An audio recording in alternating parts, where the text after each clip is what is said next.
Yeah, you joined me on the most momentous of occasions. I've just clicked over to 1,000 subscribers on YouTube, which is a fair bit more than I thought I was ever going to get. I imagined it would be in the region of about 12.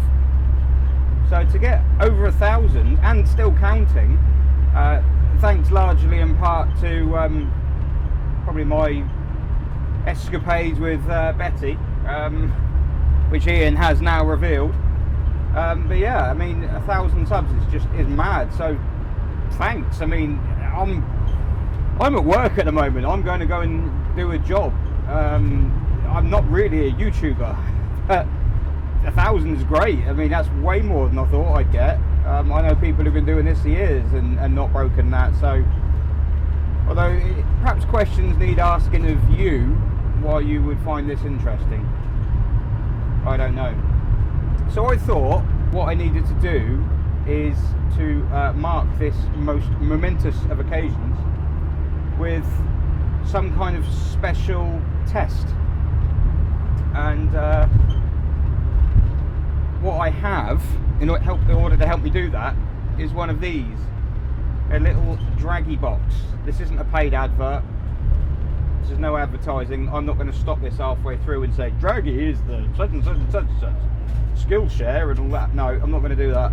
I bought that a while back because I'm a stat geek. I love stats.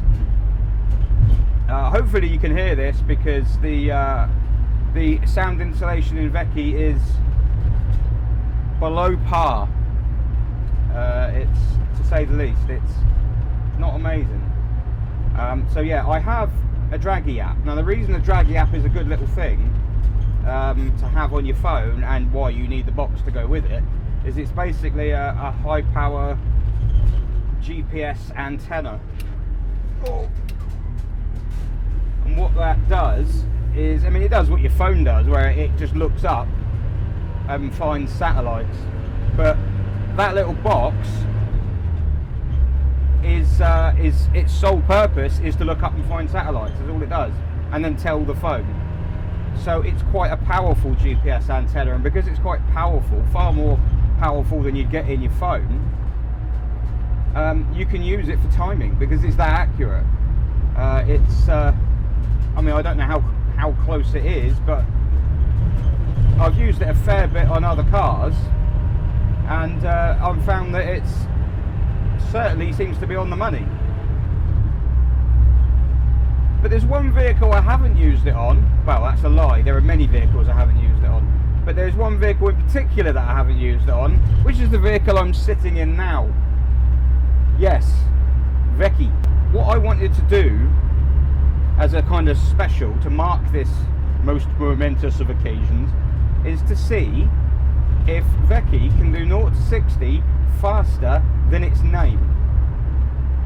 And you're thinking, well, Dragy isn't a time, dumbass. Oh, I know, but Dragy is an Iveco daily. Iveco. It's an Iveco daily, and it's a Iveco daily 35.8. It's not a turbo daily because it doesn't have a turbo, which is much to its disadvantage at times. Yeah, it's an Iveco daily 35.8. Now the 35, I believe, and there is a small bit of guessing involved here, relates to the payload. So it's a 3.5 ton rated van. If you got an Iveco daily 30.8, that would be a 3 ton rated van, or a 45.8 would be, well, really slow, but that would be a 4.5 ton van. The reason it would be really slow is because the 0.8, I believe, relates to the horsepower. So I think this is an 80 horsepower rated daily, hence 0.8. If you found a 0.10, that would be a 100 horsepower rated daily. I don't have such giddy heights as that at the moment. I am very strictly in the sub 100 category. In fact, at times I wonder if it's even that much. So the idea for me is to use my accurate timing device on a big wide empty road somewhere. Although I can't imagine I'm going to be driving very recklessly, because I think it's basic. I mean, when you drive in Vecchi anyway, you're flat out. So basically, it's just a case of driving normally, but just timing it. And in fact, I'm approaching a piece of road now, which might be good for that. So I shall move over and set up my equipment, assuming this isn't a bus stop. Is this a bus stop? Okay, here we go. 35.8 is the target. Right, I'm genuinely excited. Ready?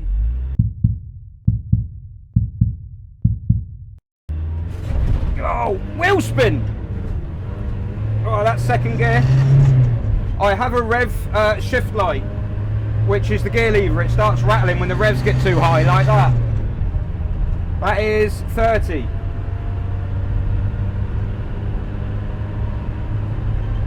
Come on, Vecchi. 40. My foot is fused to the floor. Right, that's top gear now. That is 44, 45. Foot is struggling to brake. I think this is going to be an invalid run because I think we're going downhill now. I've got to be honest, normally I would have hit 60 by now. 53.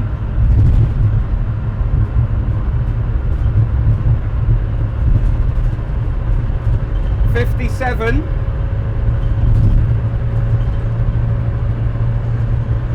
Come on, 59.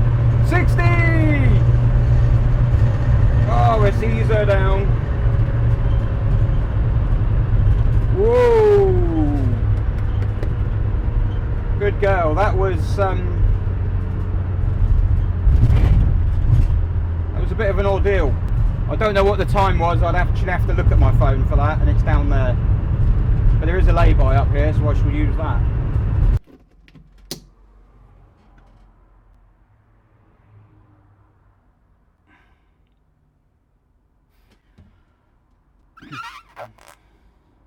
Okay. Okay, so Vecchi did 0 to 60.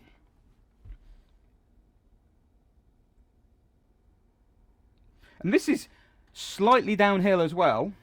So it had a slight unfair advantage. 60.38 seconds. That's I mean, I'm no expert on maths and times, but that's over a minute. 0 to 10, 2.28. 0 to 20, 6.27. 0 to 30, 12.6. Its 0 to 50 time was quicker, is closest to 35.8 because it did it in 38.24. But it is invalid because it was because it had an unfair advantage going downhill. It took 3,717.77 feet to achieve 60 miles an hour. Oh, Vecchi. It also measures G-force. It achieved none. Right, I think what I'll do is I'll go back again, go to the same place. I'm not going to find somewhere that's going to be able to give me a valid flat run because I don't think I'm going to find a bit of road long and flat enough to do it. But I am going to launch in second gear. I think the first gear was somewhat pointless. 60.38. That's really quite something, isn't it? Right, so we're going to go for a second gear launch. Are we ready? That's second gear. And that's a racing gear change. 30 now. There we go. Can't see whether we did 30 quicker than we did last time.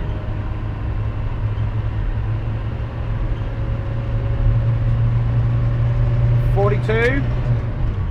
Come on, you don't want to be a plus 1 minute vehicle, do you? I don't know what I'll do. If you can do it in less than a minute, I'll do something special for you. I don't know what. Give you a wash.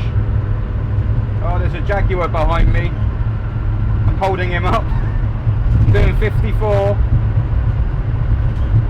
56. 57, 58, 59, 60! No idea what it was. I'm going to stop in here. Now I think I might have hit 60 quicker than normal. I think I hit 60 before that turning, which last time I didn't. And calm. I reckoned about 51, 52, so well, 57.26. I'll take it. I'll take it. So, in conclusion, no, Iveco Daily cannot do 0 to 60 faster than its name. That is wildly optimistic to think that it would even get close, actually. So, yes. Try not to cry. Thank you for the 1,000 subscribers. It's really cool.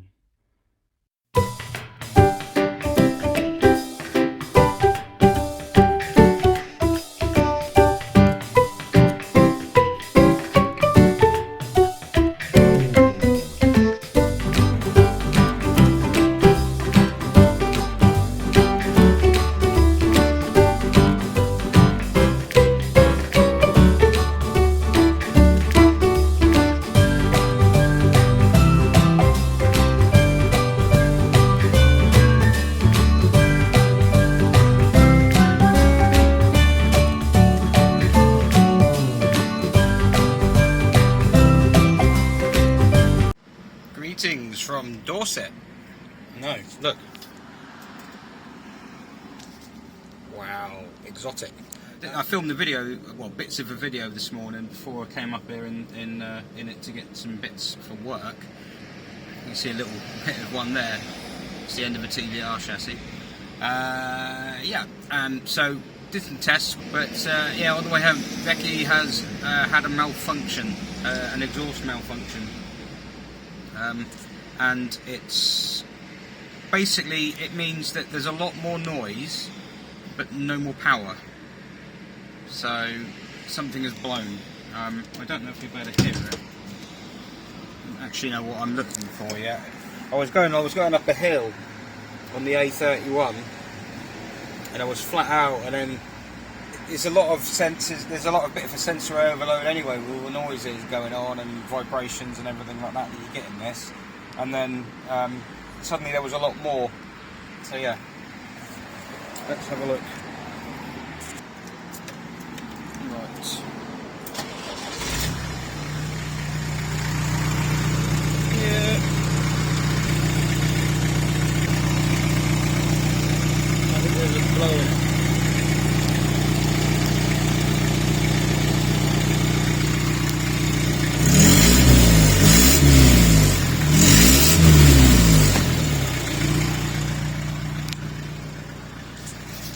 Yeah, I'd love to tell you it sounds brilliant, but it doesn't.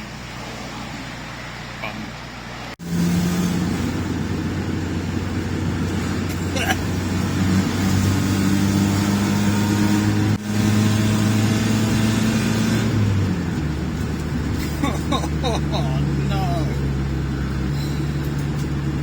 Why don't I just keep that Ducato? Very noisy in here!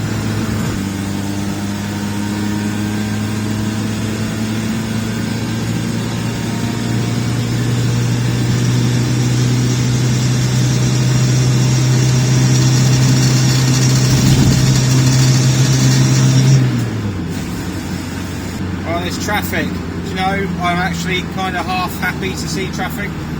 Yeah, I'm actually relieved because it means I can have a bit of peace for a minute.